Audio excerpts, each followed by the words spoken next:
Hola, soy el doctor Nelson Duarte Morel y de nuevo con ustedes para hablarles de un tema que está vigente, que está de interés actual en la palestra, en todo el mundo.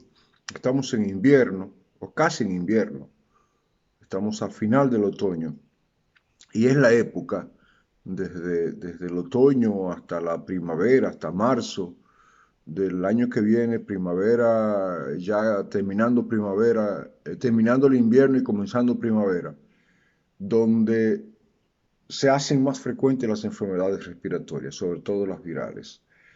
Los virus respiratorios prefieren las temperaturas bajas y también la humedad ambiental disminuye y eso favorece las infecciones virales en esta temporada, sobre todo la influenza. La influenza, que hay tres tipos, A, B y C, la A es la más frecuente, afecta en Estados Unidos cada año 200.000 personas aproximadamente son internadas por influenza. ¿Sabe cuántas mueren? Mueren alrededor de 36.000 personas al año, solo en los Estados Unidos. 36.000, mucho más que el COVID, si sumamos varios años. Entonces, se estima que entre un 5 y hasta un 20% de toda la población va a adquirir la infección por influenza. ¿Qué es la influenza? La influenza es una infección contagiosa causada por los virus de la influenza, que son A, B y C, tres virus.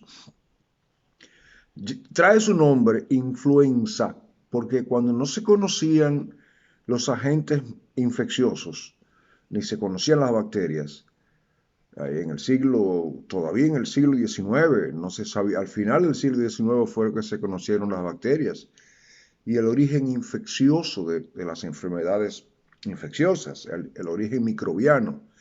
Se creía que esa infección, ese padecimiento venía del aire y que había algo que estaba influyendo negativamente a las personas.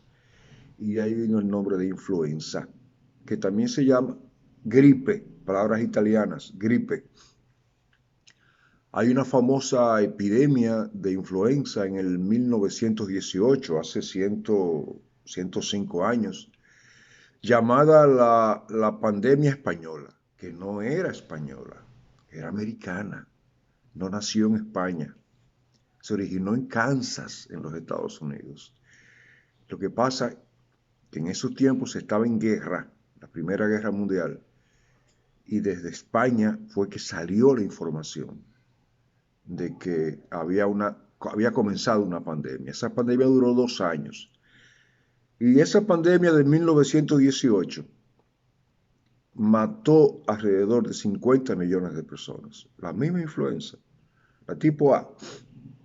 Entonces, esos virus influenza A, B y C, a su vez, se clasifican en varios tipos o serotipos, como se llaman, o subtipos.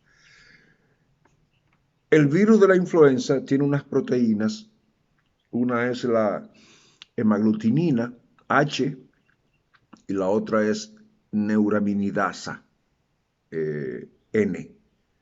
Entonces, los subtipos se clasifican en función de qué proteína N y qué proteína H haya en su superficie. Y así vemos que el tipo de virus influenza más común en los humanos es el H1N1 y el H2N5. H1 significa la hemaglutinina 1 y la neuraminidasa 1. Si yo digo H2N5, estoy diciendo que es la hemaglutinina 2 y la neuraminidasa 5. Y así hay varias decenas de subtipos de N, de neuraminidasa, y varias decenas de subtipos de hemaglutinina.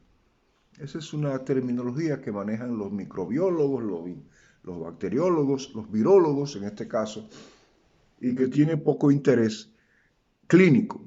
Poco interés para usted y para mí, que no somos epidemiólogos. Ahora, los epidemiólogos sí, esa información es crucial para saber qué tipo está circulando en una comunidad. La influenza afecta el aparato respiratorio. Es una infección respiratoria. Al virus le gustan las secreciones, los tejidos respiratorios y se contagia al cuerpo igual que el COVID, igualito que la infección por el SARS-CoV-2, que es como se llama el virus que produce el COVID o COVID. Y, y es a través de las gotitas respiratorias que nosotros expulsamos cuando hablamos fuerte, cuando gritamos, cuando tosemos sobre todo y cuando estornudamos. Esas gotitas se esparcen como si fuera un spray invisible, en la mayoría de casos invisible, como un rocío, que se llaman gotas de Fluch o droplets, le llaman los americanos, los droplets respiratorios. Y esas gotitas entran a la vía respiratoria del que está cerca de mí, al yo expeler esas gotitas, el que está a 1 metro o a menos de 2 metros de mí, y ya esa persona es vulnerable o es posible que haya adquirido la infección. La infección entra por el aparato respiratorio, afecta pulmones, pero puede complicarse afectando otros tejidos, corazón, riñones, hígado, puede producir afectación cerebral eh, y muchas afectaciones. La mayoría de las veces el virus de la influenza causa fiebre alta, causa dolor de garganta, dolor de cabeza, causa malestar general, pérdida de apetito, la persona se postra, puede haber vómitos y puede haber diarrea, sobre todo los más chiquitos.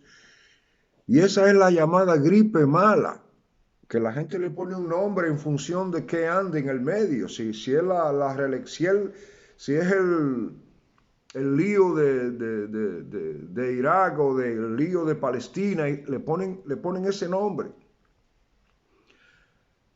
El folclore utiliza nombres populares para llamarle a la gripe mala, que es gripe. No hay gripe mala, todas las gripes son malas. No debemos confundir la gripe o influenza, gripe e influenza es lo mismo, con el resfriado común.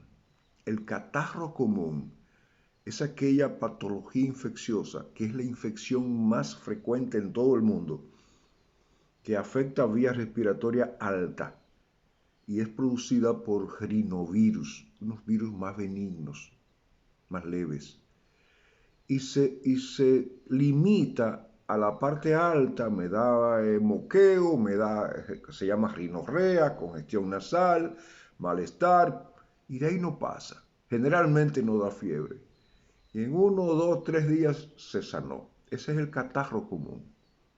La influenza o gripe es lo que es el tema que estamos hablando hoy. Y esa te tumba, esa te lleva a la cama, o te lleva al hospital, o te puede llevar a la muerte. La influenza tiene unas vacunas que se aplican cada año.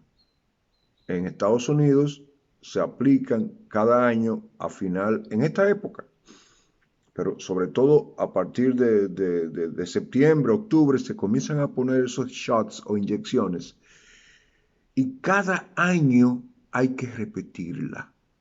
Aquí en República Dominicana también se están poniendo. Salud Pública está poniendo sobre todo a envejecientes, a personas mayores, porque somos mucho más vulnerables las personas mayores. Y se ponen gratuitamente las vacunas contra influenza. ¿Por qué hay que repetirla cada año? Porque los virus de la influenza tienen una propiedad defensiva que la evolución les ha proporcionado para sobrevivir, que se llama variabilidad antigénica. La variabilidad antigénica es una propiedad de algunos microorganismos, no solamente esos virus, muchos otros virus y muchas bacterias lo hacen, como una forma de disfrazarse. Y el año que viene, la vacuna que yo me puse en el 23, en el 24 no me funciona, porque esa vacuna no reconoce el virus del 24 que viene disfrazado. Entonces